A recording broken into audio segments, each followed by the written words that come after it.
सिद्धि की शादी के बाद वो ससुराल चली जाती है। पीछे रह जाती है भाभी रानी। सिद्धि के ससुराल जाते ही भाभी कहती है, अरे वाह जी वाह, सारे कपड़े मेरे। हाय रे पैंट, अरे वाह वाह, मजा आ जाएगा। अरे ये सिद्धि की अलमारी के सामने खड़े होकर क्या बड़बड़ा रही है? जा जाकर देख मेहमानों को विदाई की मिठाई मिली कि नहीं। अब हाँ माँ जी, क्यों नहीं, लेकिन पहले कपड़े तो बदल लूं। अब रानी आ जाती है सिद्धि के उन कपड़ों में जो वो ससुराल जाने से पहले घर छोड़ जाती है। अरे रानी, कुछ दिन रुक जाती। अरे ये तो सिद्धि बिटिया को मैंने ही दिया था, बड़ा ही फबता था उस पर, तुझ पर तो कुछ खास नहीं लग रहा।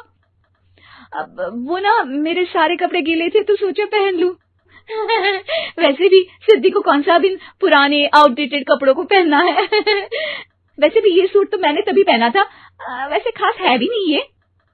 हाँ ठीक है, लेकिन ना मेरी सिद्धि पर तो जमता था। सारे मेहमान चले जाते हैं और सिद्धि ससुराल से मायके पहली बार आती है। अपना घर, अपना कमरा, अपनी अलमारी। ये बोलकर जैसे ही सिद्धि अलमारी खोलती है तो सामने उसके कपड़ों की जगह कुछ और ही रखा होता है। माँ, ओ माँ, जरा कमरे में तो आना। सास और रानी वहां पहुंच जाते हैं। रानी ने पहनी होती है सिद्धि की जींस और टी शर्ट। अरे भाभी, ये क्या? ये तो मेरी बड़ी ही महंगी टी शर्ट है, इसे आपने घर में क्यों पहनी है? अरे बहुत मिलती है दीदी ये चौकी मार्केट में, 150 में। ओ भाभी प्लीज, ये एरोपोस्टल है, 2000 की एक टी शर्ट। ओह, 2000 में तो दीदी 4 साड़ी आ जाए। अब क्या बोलूं? भाभी, ये मेरी अलमारी में छोटू के कपड़े, तो मेरे कपड़े कहाँ हैं?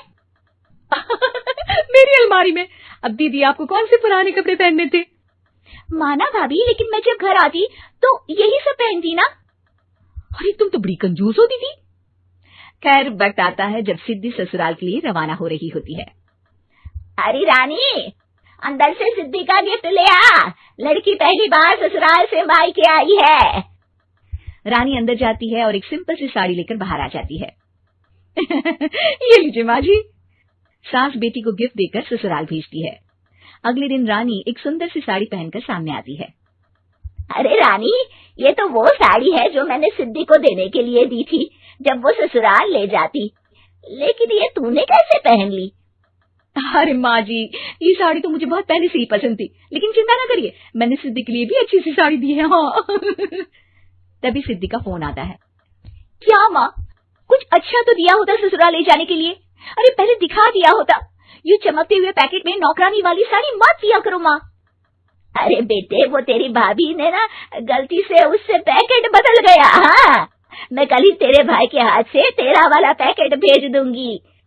अरे रहने दो माँ, आई एम श्योर भाभी ने अभी वही साड़ी पहनी होगी जो तुमने मेरे लिए रखी थी, तुम तो समझ नहीं पाई उनको।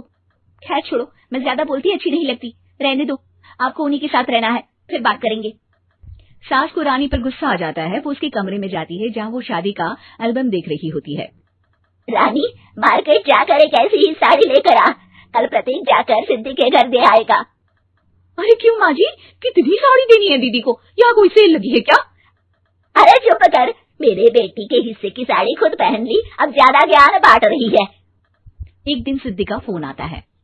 माँ, मेरी सास ने आप सबको खाने पर बुलाया है। सारे लोग सिद्धि के ससुराल पहुँचते हैं। खाना खाकर वो लोग निकल रहे होते हैं कि सिद्धि की सास सभी को गिफ्ट देती है। अरे बहन जी, बेटी के घर का खाना खा लिया, यही बहुत है जो आप ऊपर से गिफ्ट भी दे रही है। अरे बहन जी, आप भी कहाँ इन बातों पर विश्वास कर रही हैं। सास सभी को गिफ्ट देती है, लेकिन रानी को जो साड़ी देती है वो अजीब सी हरे रंग की लाल रंग की बड़ी छाप वाली होती है। अरे छी, ये कौन पहनेगा? सासू माँ को तो जरी वाली इतनी सुंदर, और मेरे लिए ये नौकरानी वाली। अरे भाभी, दरअसल मैं जब भी घर आती थी आप वापसी में ऐसी ही साड़ी देती थी ना, तो माँ ने सोचा कि आपको आपकी पसंद की ही साड़ी क्यों ना दी जाए। बेचारी रानी, बोलती भी तो क्या। सिद्धि और सास रानी का चेहरा देखकर हंसने लगती है, तो रानी समझ जाती है कि अपने ही बिछाए जाल में वो फंस चुकी है।